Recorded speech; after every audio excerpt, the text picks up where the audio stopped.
So we are going from simple to complex complications, that's I think. correct. Okay. So see, this is my case. He's a just 65-year-old man living in Africa and not ready for CABG. He has triple vessel disease. So the doctor in Africa told him, if you have no money problem, why don't you go to France, to Jean Fadadet, or at least to India, to Dr. Bell or some senior cardiologist. But I could convince him that I'll do equally good job in 1/3 cost. And rich people also like to save the money. So that's how he came to me in India. And he had LAD lesion. Here is the LAD lesion, which we fix very comfortably, and there was excellent result. I told him to do circ later on because right I thought was probably much tighter lesion. So this was the right coronary. It is not that critical lesion, but you can see there is a distal lesion. Also there is lesion in PDA, and probably there are multiple lesions. I decided that I'll put one wire into PDA and put one stent from distal RC and one proximal stent. Maybe 2 or 3 stents would be required. That is what was my plan at that moment.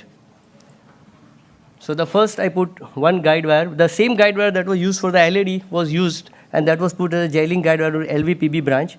And plan was to put second wire into the PDA. Now, do you see any mistake I have done at this level? I thought I put one wire into PDA and one LVPB. But when I was preparing the case, I realized a mistake, not on table, but I realized when I prepared the case that it was put probably into large marginal branch, not into the distal RV branch. So that is a mistake that I did at that time, which I realized much later. Anyway, technically it was very easy to do distal stents, which opened up very well. And there was a jailed wire. After that, I thought, let me remove the jailed wire and put another wire. But before that, I thought, let me first just try to pull it. When I tried to pull it, it didn't come out easily. I said, no problem. First, let me put another wire. But by that time, the other wire just didn't go in. Do you know why this probably happened? This wire just couldn't go in beyond. At the same time, it was difficult to remove this wire. Then obviously, I applied lot of force, and ultimately the wire came out. But after the pulled gel wire came out, the body wire which I had intended to put into this just didn't go. So that was a scary moment at the moment, and patient started getting chest pain, and you see something nasty happening here. Probably it was a very, very significant dissection. This is the time when I called for help from my friend, and when he came, instead of looking at dissection, he looked distally and said, well, the stent is not seen in that portion, the one which I had put quite long stent. So do you think there is anything wrong in this area as well? There was definitely a problem here, but there was a problem here. Fortunately, with a lot of effort, I could put another wire into this vessel. I could never cross actual RCA, but at least I could put wire into the distal large. For my luck, it was large marginal branch. After that, of course, with small balloon 1, then 1.5, then 2, ultimately I was able to open this and ultimately put a one long stent. This was indigenous Indian stent, 48 millimeter, it could open. And because my friend found that there was some haziness, I put another stent in this particular region. So ultimately I could fix the problem. Only thing is the distal RC and PDA were not stented. Instead I put one stent into the RV marginal branch. Fortunately, result was good. And what is my carry home message? One mistake is allowed, but multiple mistakes are not allowed. So that is very important thing. The RV branch was considered as PDA and distal RC was considered LVP, which was probably one of the biggest mistake I did. So I should have taken multiple orthogonal views. The kink wire should never be used as a jailed wire. I thought, let me use the same wire, but it was probably very kink. That's why it didn't come out. I don't know whether that is the reason or not. Another thing, you should never pull with force the guide wire that is gelled, which probably had sucked the catheter and caused very nasty looking dissection, which created a real problem. There are certain techniques which we have learned later on, and the smallest balloon ultimately could easily pass over the distal PDA. Probably it must have gone through some of the stents, and probably that is why the proximal portion of stent got collapsed, and that's why I had to put another stent. So the lesson learned is never use kink guide wire for gelling, never pull the gel guide wire with force.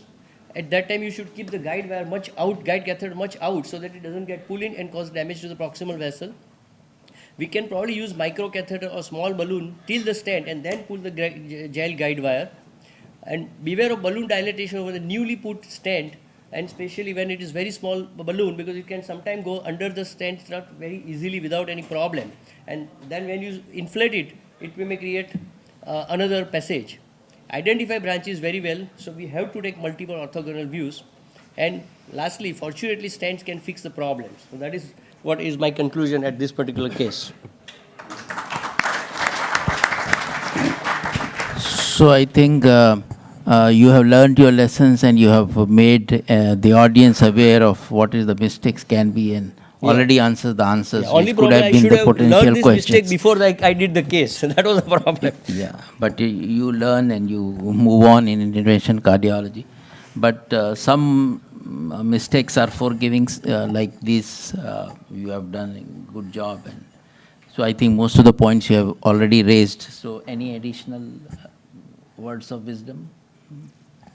And so had you placed 2 stents in the right coronary artery before you tried to pull the jailed wire? No, first was only Just one stent. only one. So yeah. you hadn't fixed up to the mid part before Yeah, you. because I thought first let me put distal stent, remove the jailed guide wire, Okay, and yes. then proximal stent. That was very Okay. simple. It so was you simple weren't going to cakewalk jail. case. You weren't Yeah. going. You hadn't planned. You hadn't jailed the wire behind 2 stents. It was No, just only one You were stent, only one unfortunate. stent. Yeah, and again, it's just a problem with wire bias when you have a jailed Yeah. wire and you've a fixed target for the guide to come into and deform your stent. And why do you think there was difficulty rewiring the posterolateral branch? See, actually, proximally there was a lot of dissection. So maybe the wire was getting kink or steep was getting disturbed by the time you reached there. And also the other stent afterwards had got deformed. Yes. So that may be the reason why it couldn't go into the side branch. So sometimes Actually- a twin pass can be very useful Yeah, in that that I agree. situation where you try and wire it on the way back. You pass the wire out through the side port and try and wire it as you're coming back. It just can be useful to try and get out there. Yeah, that's good. But see, when on table patient complains of chest pain, our brain stops working, and you don't know what to do in that No, situation. my question so is- when I You did a present very the good case, job. my mistakes are so evident. I said, why did I do it? But when I was doing the case, half of the mistakes I didn't realize. No, again, So- why? My question is again why you have tried to take another wire? Another wire. Yeah. No, because see, initially, whenever there is a gel wire, I used to Okay, remove you the have gel pulled wire it and put out. it back. Now But you have then seen I the realized dissection. we always put the third wire and then remove the gel wire. Because the gel wire will act as a guide for the third new wire to go into that area. But it was not going, and then you have pulled the jailed wire. No, actually the new wire initially didn't go even proximally. That is because, I did. That's Yeah, what so happened. why you are taking another wire? Because you just have to handle the dissected part only. Yeah, I agree. So but you see, don't need to protect the distal RCA or That anything I like this. totally agree. And again, why you have taken the No, wire? what happened after I removed the gel wire forcefully, and there was a proximal dissection. Yeah. Initially, I tried to put a third wire, new wire, which didn't go obviously. So over the wire which was already existing, I started putting balloon. So that also had difficulty in passing. Initially, I thought 2 balloon will go. So ultimately, only 1 millimeter balloon could pass through that. And after I made a passage, the other wire could go actually. And then again, it didn't cross it, so I used as a buddy wire. And because the initially put stent was deformed, after balloon dilatation, even the new stent wouldn't go. So I had to really dilate the stent at a 3 millimeter balloon, and then the third stent went in. So it was multiple complications in the same go. Fortunately, patient went home. A man who has no normal heart went home with inferior MI, but he thought I have saved him. I told him, you are lucky you got heart attack when I was present there. So he was very fortunate, very happy. Maybe keep that one to yourself. Trouble always comes in pairs. Okay, great, thank you. Well, You have? Sorry, this- Yes, you carry on. I just have one point. When you have the gelled wire, what I always do is that I pull back, of course, the guiding catheter so it doesn't engage in the ostium. And now we just come from the left main. And I guess either it was last year or the year before, there was a real nice case where this was not done. And then the guide goes in and engages in the stent in the left main, and then you have a crushed stent in the left main. So I always pull back every time I do that and pull my gelled wire, I pull back just a couple of centimeters. Yeah, this is his lesson learned number Yeah, see, 2. unfortunately, after the case was over, 2 weeks after that, I attended another conference where they said what to do for gelled wire. I thought, oh, this should have happened 2 weeks before. But in that conference, they told me all these points. Okay, that's the importance of attending the conferences in sessions like this. Okay.